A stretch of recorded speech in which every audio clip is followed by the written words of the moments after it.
Bismillahirrahmanirrahim. Innal hamdalillah nahmaduhu ta'ala wa nasta'inuhu wa nastaghfiruh wa na'udzu billahi min shururi anfusina wa sayyiati a'malina. May yahdihillahu fala mudilla lahu wa may yudlil fala hadiya lahu. Asyhadu an la ilaha illallah wahdahu la syarika lahu wa asyhadu anna Muhammadan 'abduhu wa rasuluh sallallahu alaihi wa ala alihi wa ashabihi wa man tabi'ahum bi ihsanin ila yaumiddin. Ya ayyuhalladzina amanu taqullaha haqqa tuqatih wa la tamutunna illa wa antum muslimun. Ya ayyuhan nasu taqu rabbakumul ladzi khalaqakum min nafsin wahidah wa khalaqa minha zawjaha wa batha minhuma rijalan katsiran wa nisaa'a wattaqullaha alladzi tasaaluna bihi wal arham innallaha kana 'alaikum raqiba. Ya ayyuhalladzina amanu taqullaha wa qulu qawlan sadida yuslih lakum a'malakum wa yaghfir lakum dhunubakum wa may yuti'illaha wa rasulahu faqad faza fawzan 'azima.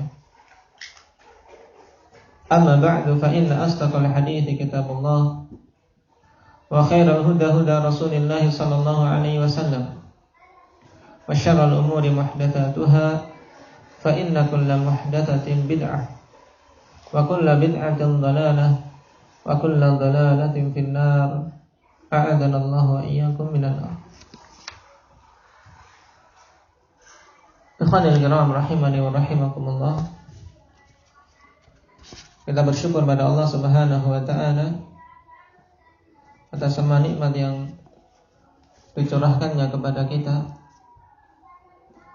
terkhusus nikmat yang berupa keislaman dan nikmat sunnah, ditambah lagi dengan nikmat istimrar fi talabil ilm.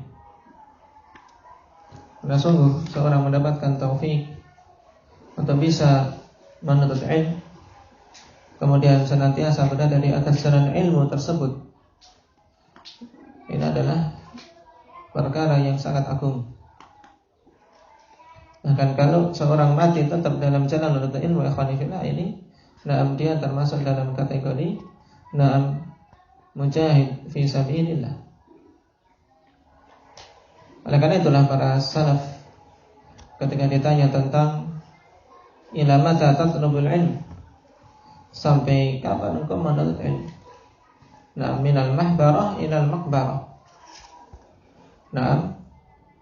Yaitu sampai seorang harus dimasukkan ke liang kubur, yaitu sampai dia mati. Maka ini yang hendaknya kita mengusahakan, ya ikhwani fillah, untuk seseorang terus menerus di jalan ilmu, baik dia berada di ma'had ataupun ketika telah keluar ma'had, untuk tidak keluar dari apa? Dari jalan ilmu. Dengan belajar, beramal dan mengajarkan. Karena dengan seorang mengajarkan juga dia belajar.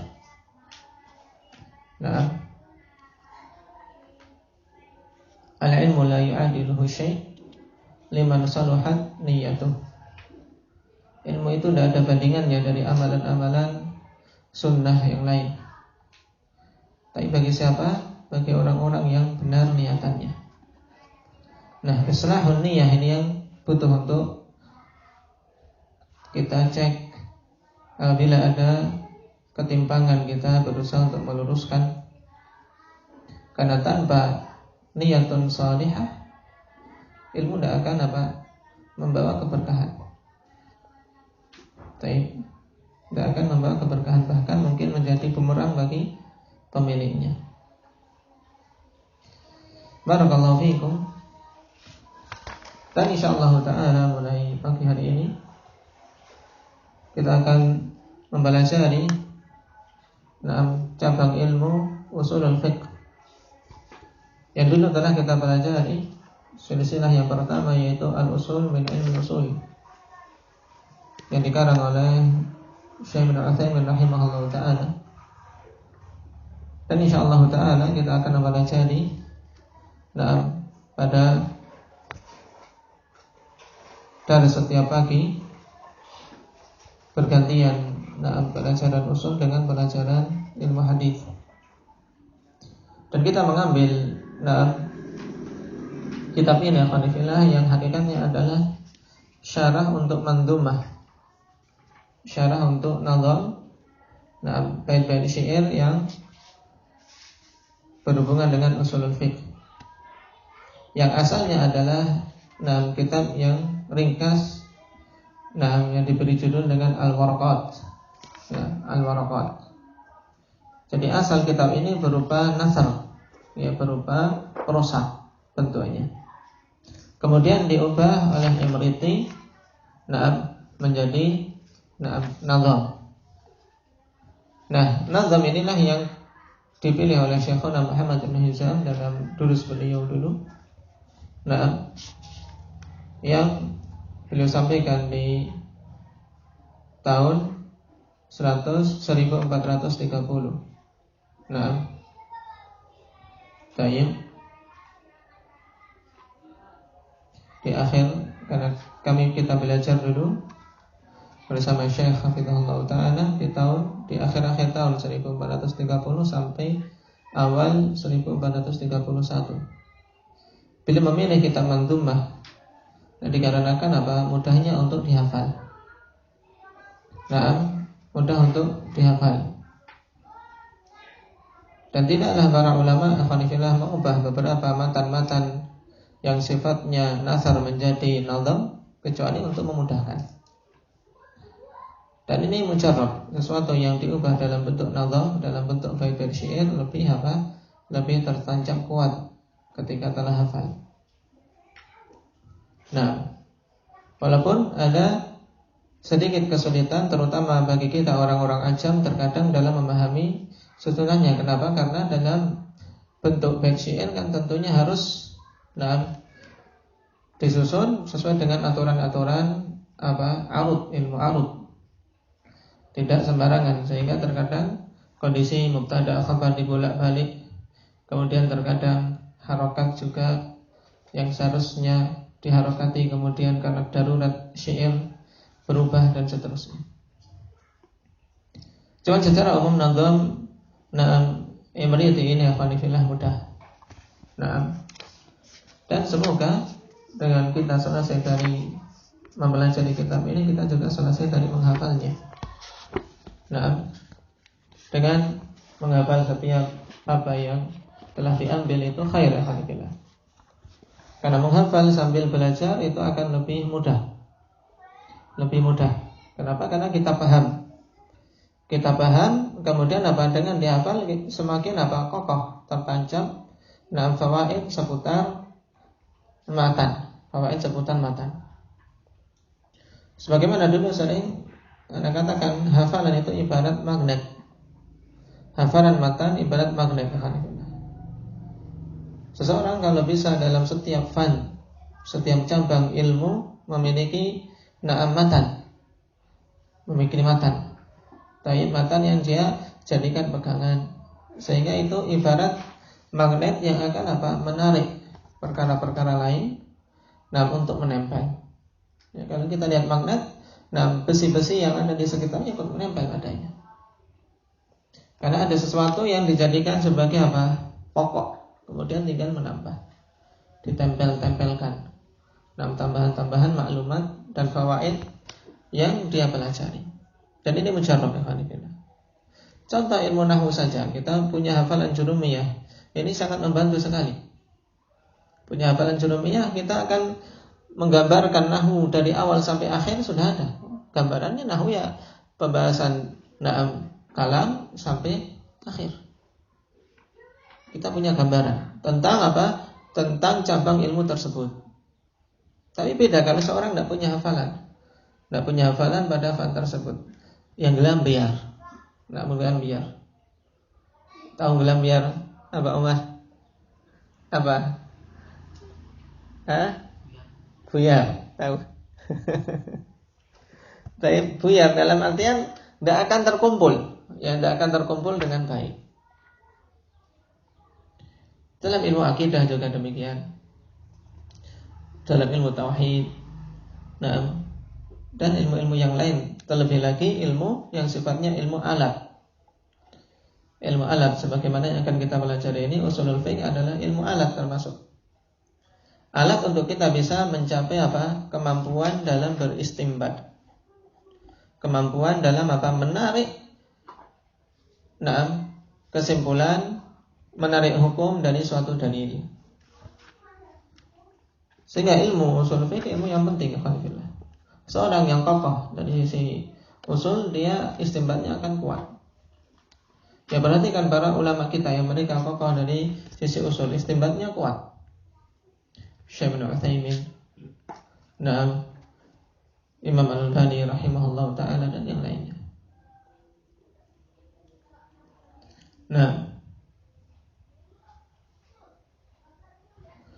Taib. Langsung saja kita baca pada muqaddimah fi ilmi usulil fiqh. Di halaman yang kelima.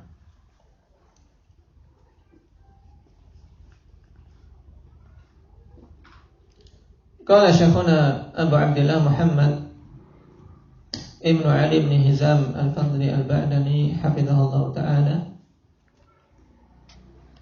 ilmu usul al-fiqh ilmun lahu ahamiyatuh li'annahu yastanbatu bihi al-ahkam asy-syar'iyyah li'annahu yastanbatu bihi al-ahkam asy-syar'iyyah fama'rifatuhu ta'iyyana ala istinbati fama'rifatuhu tu'inu ala istinbatil ahkam syar'iyyah. Ilmu usulul fiqh adalah ilmu yang memiliki nilai penting. Kenapa? Ikhwanifillah, li'annahu yustanbatu bihi al-ahkamu syar'iyyah, dikarenakan dengannya hukum-hukum syariat bisa diambil istinbat. Sehingga mengetahui cabang ilmu ini akan membantu seseorang untuk bisa istinbat hukum-hukum syar'i, yaitu menarik hukum dari suatu dalil. Wal kalamu fi mawdu'ati usulil fiqhi mawjudun fi kalamin Nabi sallallahu alaihi wasallam wa kalami sahabati ridwanullahi ta'ala alaihim wa tabi'in. Dan pembicaraan tentang mawdu'at, yaitu mawdu'at perkara-perkara dibahas dalam usulul fiqh, itu pada asalnya sudah ada di dalam perkataan Nabi sallallahu alaihi wasallam, juga perkataan para sahabat ridwanullah alaihim, juga dari kalangan tabi'in. Yaitu tentang apa? Mawdu'atnya, tapi belum saat itu disusun. Ya, belum disusun menjadi satu cabang ilmu tersendiri, Amithalun ala dzalika min kalamin Nabi sallallahu alaihi wasallam ma waqa'a fi ba'dil masail allati kana Nabi sallallahu alaihi wasallam yubayyinu lis-sahabati fiha al-qiyas aw al-istinbat aw dzikril illah fi ba'dil ahadits aw ma yushbihu dzalik. Dan contoh atas yang demikian itu dari perkataan Nabi sallallahu alaihi wasallam adalah apa yang terjadi pada sebagian permasalahan yang Nabi sallallahu alaihi wasallam menjelaskan kepada para sahabat padanya tentang qiyas. Bagaimana beliau mengqiyas. Tapi tentunya saat itu tidak kemudian dimunculkan dengan istilah qiyas. Atau juga istinbat. Atau menyebutkan illah, menyebutkan alasan pada sebagian hadis-hadis atau yang semisal dengannya. Dan ini semua adalah maudhu', pokok pembahasan dari pokok-pokok pembahasan dalam cabang ilmu usulul fiqh. Dengan contoh akan semakin jelas. Min dzalika ma akhrajahu Abu Dawud min hadits Jabir radhiyallahu anhu anna Nabiy sallallahu alaihi wasallam qala, ini kurang. Ma askara katsiruhu fa qaliluhu haram. Ma askara katsiruhu fa qaliluhu haram. Apa saja yang banyaknya itu membuat mabuk, maka sedikitnya juga haram. Sehingga sedikit dan banyak kalau itu adalah perkara yang memabukkan, haram. Khamr. minuman keras. Satu mili haram sebagaimana dia minum satu gelas. Fil isyarah ila anna illa tahrim hiyal iskar. Pada hadits ini terdapat apa? Terdapat isyarat bahwasanya alasan pengharaman khamar itu adalah karena apa? Al-iskar, yaitu karena memabukkan. Ini contoh istinbat tentang illah. Illah dari suatu hukum. Diharamkan ya khamar, kenapa? Karena iskar, yaitu karena memabukkan. Berarti kita kiaskan semua perkara yang memabukkan, maka masuk dalam hitungan khamar yang diharamkan. Baik itu berupa pil, baik itu berupa serbuk. Kalau itu memabukkan, ya semuanya haram. Dan salah satu keunggulan metode pengajaran Syekhuna Muhammad bin Hizam hafizahullah ta'ala dalam kitab ini afanifillah, karena beliau selain bergelut dalam ilmu ushul fiqh, juga beliau mempelajari fiqh secara detail, sehingga dalam memberikan contoh-contoh beliau ambil dari pendapat yang rajih. Contoh dengan tarjih yang kuat juga dari sisi hadis kuat. Dan jauh dari metode-metode usuliyin yang terpengaruh dengan ahli kalam. Makanya kita pilih syarah ini.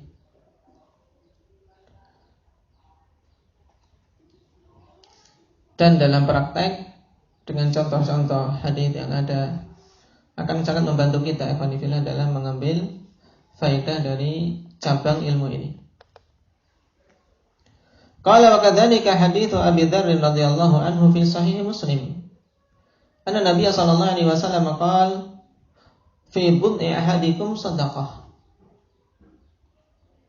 Qalu ya Rasulullah ayati ahaduna syahwatah wa yakunu lahu fiha ajr.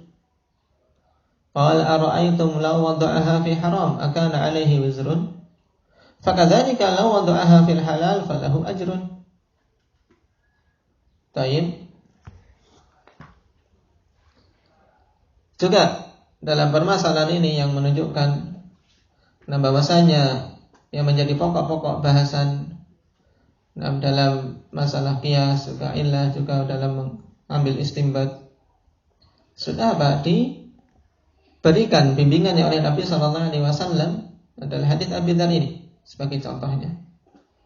Ketika Rasulullah SAW menjelaskan tentang masalah sedekah, bahwasanya salah seorang di antara kalian mendatangi istrinya itu merupakan bentuk sedekah.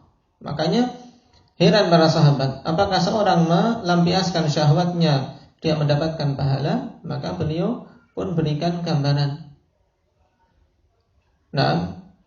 Bukankah kalau seandainya dia meletakkannya pada perkara yang haram dia akan mendapatkan dosa, maka demikian pula kalau diletakkan pada yang halal akan mendapatkan pahala.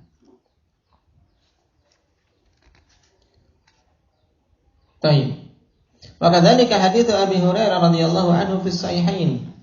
Qala jaa rajulun min Bani Fazarah ila Nabi sallallahu alaihi wasallam faqala inna imra'ati waladat ghulaman aswad. Faqala Nabi sallallahu alaihi wasallam hal laka min ibil? Qala na'am. Dalam hadis dalam sahihain ini, Abu Hurairah mengatakan seorang laki-laki dari Bani Fazarah datang kepada Nabi sallallahu alaihi wasallam. Kemudian dia mengeluhkan, sesungguhnya istriku melahirkan anak yang berkulit hitam. Padahal si bapak ini tidak berkulit hitam, ini anak siapa? Ya, saya curiga ini. Dia tidak mau menerima itu anaknya. Saya tidak hitam, ini kok kulitnya hitam. Faqala Nabi sallallahu alaihi wasallam, hal laka min ibil? Kemudian Nabi sallallahu alaihi wasallam mengatakan, apakah engkau memiliki unta? Memberikan pengkiasan. Qala na'am. Qala fama alwanuha? Lalu apa warna unta-unta yang engkau miliki itu? Qala humrun. Qala hal fiha min awraq? Qala inna fiha lawurqan. Jadi ada yang berwarna merah, ada yang berwarna yang lain. Nah, kemudian yang warna berbeda ini, fa anna ataha dzalik. Dari mana datang warna yang berbeda padahal yang lainnya berwarna merah? Nah, qala asa an yakuna naza'ahu irqun. Akhirnya dia jawab sendiri. Mungkin saja, kanifillah, ada gen. Nah, ada gen turunan dulu memang ada yang berwarna demikian. Maka kemudian setelah dia menjawab sendiri diterapkan pada masalah anaknya yang hitam tersebut. Wa hadza asa an yakuna naza'ahu irqun. Nah, demikian pula orang ini mungkin saja dulu ada keturunan mbah-mbahmu itu ada yang memang memang ada gen berkulit hitam. Atau dari istrimu juga ada yang punya gen ada kulit hitam padanya. Ini untuk bimbingan untuk mengkias. Fakana hadza taqriban bil mithal. Falam yakun fil hadithi bayanu hukmin syar'i wa inna ma kana taqriban lil fahmi wa hadza fihi syabahun bil qiyas alladhi yadhkuruhu al usuliyun. Maka ini dalam hadis yang disebutkan ini adalah bentuk mendekatkan pemahaman ikhwanifillah dengan suatu permisalan. Dan dalam hadis tidak ada keterangan hukum syar'i. Rasul sallallahu alaihi wasallam tidak menetapkan, itu anakmu dan atau sebaliknya, istrimu telah berzina misalnya. Tidak, tapi diberikan pemahaman. Untuk mempermudah dalam memahami. Dan ini terdapat sedikit kesamaan dengan masalah qiyas yang disebutkan oleh usuliyun. Tayyib.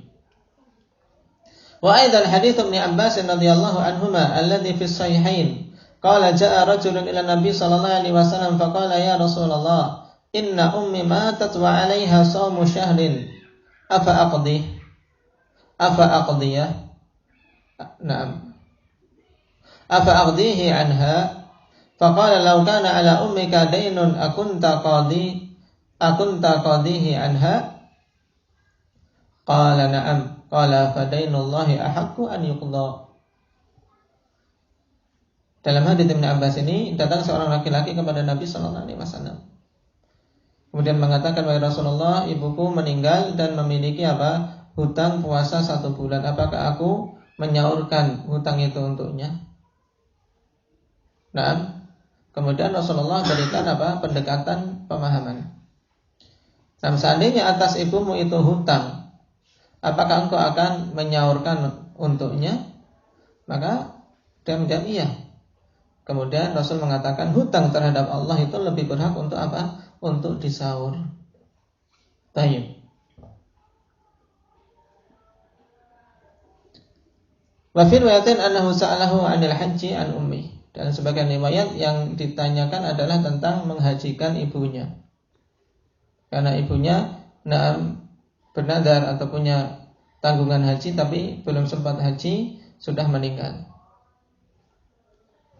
Fa bi hadzal hadits isyaratun ila qiyas. Pada hadis ini juga terdapat isyarat untuk masalah qiyas min haitsu anna qada ad-daini wajibun wa muta'alliqun bi dhimmatihi fakadzalika as-siyamu huwa amrun wajibun wa yata'allaqu bi dhimmatihi fayufiya bih.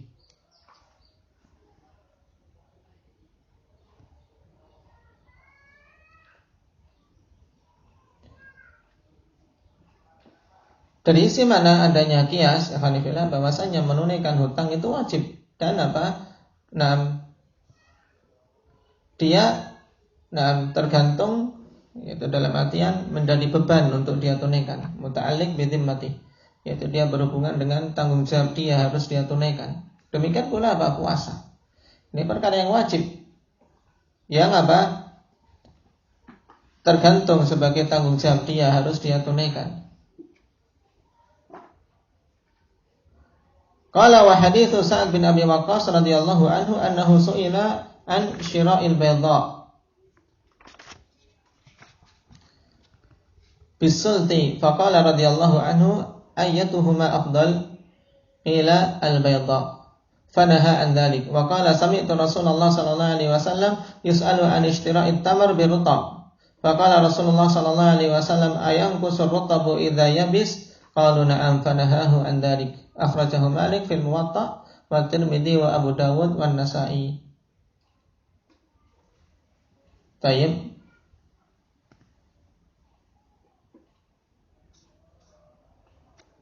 Demikian pula hadis Sa'ad bin Abi Waqqas. Naam. Tayyib. Tentang apa? Tentang masalah apa jual beli al-bayda bisult. Tayyib, untuk makna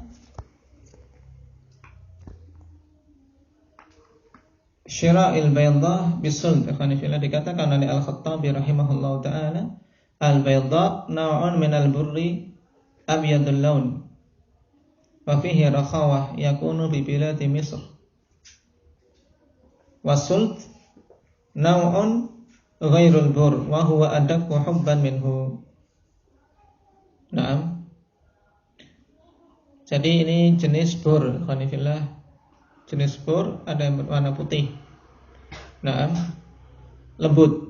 Ini keluaran dari negeri Mesir. Sedangkan sult, naam, tayyib, lebih apa, kecil-kecil bijinya. Tayyib.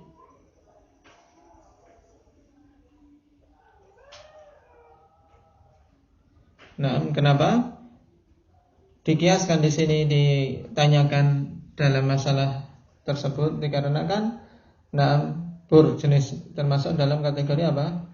Barang-barang ribawi. Gandum, ya ikhwanifillah. Tayyib, dikatakan oleh sebagian lagi asad durbun minasyair abyad. La kishralah.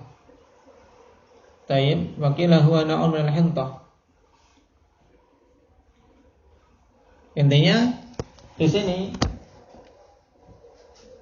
Sa'ad bin Abi Waqqas radhiyallahu anhu ditanya tentang apa jual beli bayda dengan sult, yaitu gandum yang berwarna putih yang bagus dengan apa, yang bijinya kecil-kecil. Baik.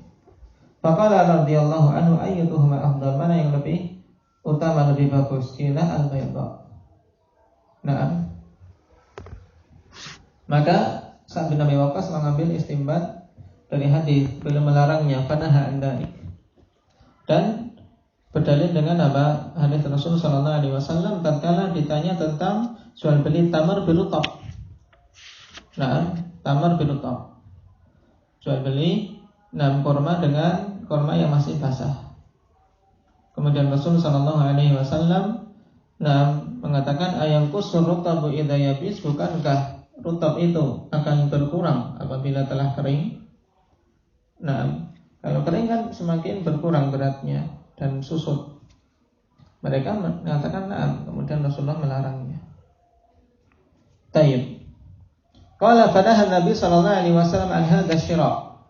Limadza li'anna syira' at-tamri bit-tamri yushtaratu fihi at-tasawi mithlan bi mithlin kama huwa ma'lumun fi babir riba.